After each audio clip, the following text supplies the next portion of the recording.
ما تيجي نشوف مع بعض ازاي قضينا ليلة العيد انا و20 شاب من اصحابي واهلي بدون مخالفات او عادات سيئة من اللي بتحصل ليلة العيد من مخدرات وخلافه، ونحكي تفاصيل ليلة من اجمل الليالي في حياتنا اللي بنستناها من السنة للسنة. والحكاية دي بدأت من 7 سنين ومكملين، وربنا ما يقطع لنا ولا يقطع لكم عادة، وكل سنة وانتم طيبين. انا عبد الرحمن صبحي ودي قناة اكل تأكيلة.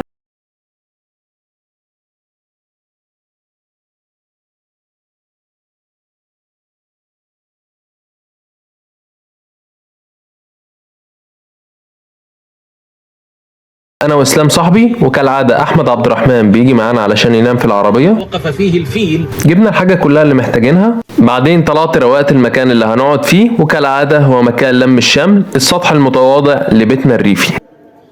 بعد كده بدأت في تجهيز السلطات، وكانت عبارة عن سلطة خضروات وسلطة طحينة وجرجير ومخلل وطماطم وفلفل حار هنشويهم معانا، وطبعا مش هننسى البصل المشوي.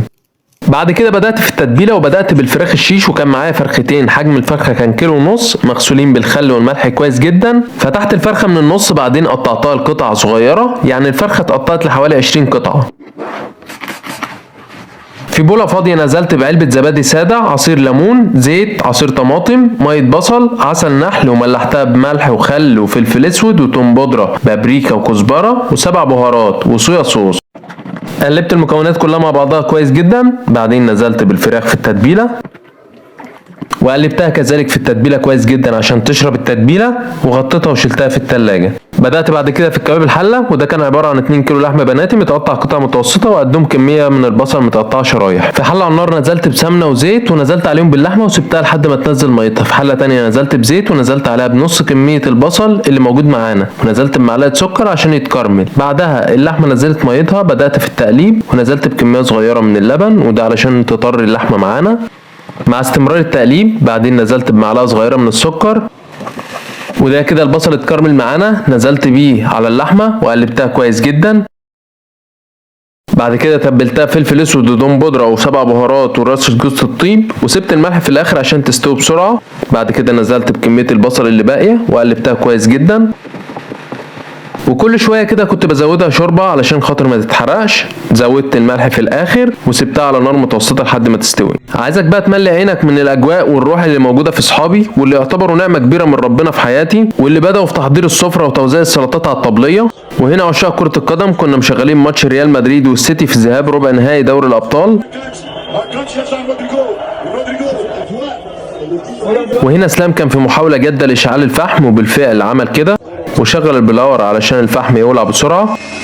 بدأت بعد كده امسح الشواية علشان الشغل يبقى على نضيف، علشان اللي اهم من الشغل ضبط الشغل. بعدين بدأت افرد الفحم في الشواية. بعد كده بدأت ارص الفراخ الشيش في الشبكة، وده اختصارا للوقت لان الاسياخ هحتاجها في تسبيق الكفتة.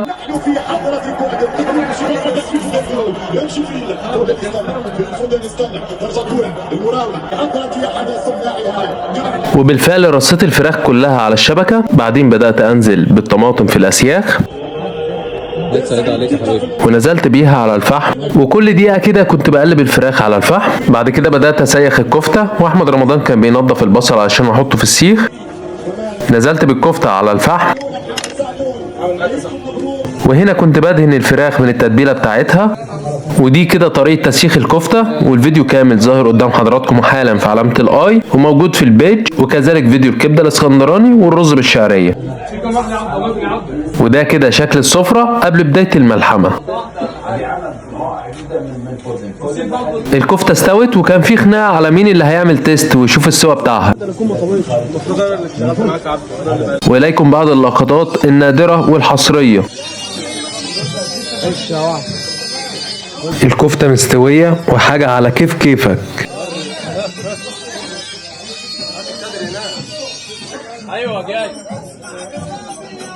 وهنا كان واحد صاحبي بيتحداني انه هيفوز عليا في ماتش كورة يوم العيد، وفي الاخر اتهزم فرق 5.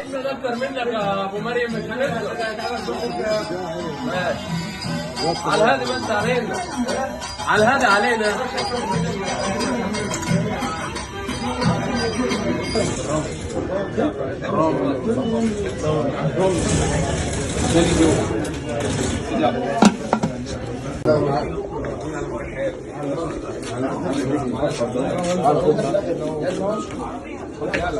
وبعد ما الفراخ استوت وكذلك الكفتة بدأت في توزيع الوجبات في الأطباق وبدأت الملحمة. صور مصري. وبس كده. وفي النهاية لو عجبك الفلوج اضغط لايك وصلي على النبي، ولو ما عجبكش صلي على النبي بس. القناة لسه في بدايتها، بدعمكم ان شاء الله هنوصل. مستني رأيكم في الكومنتات وقولوا لي حابين اعمل لكم فلوج عن ايه المرة الجاية، والسلام عليكم. وده حرام الكفتة هحكي لكم عنه الفلوج اللي جاي.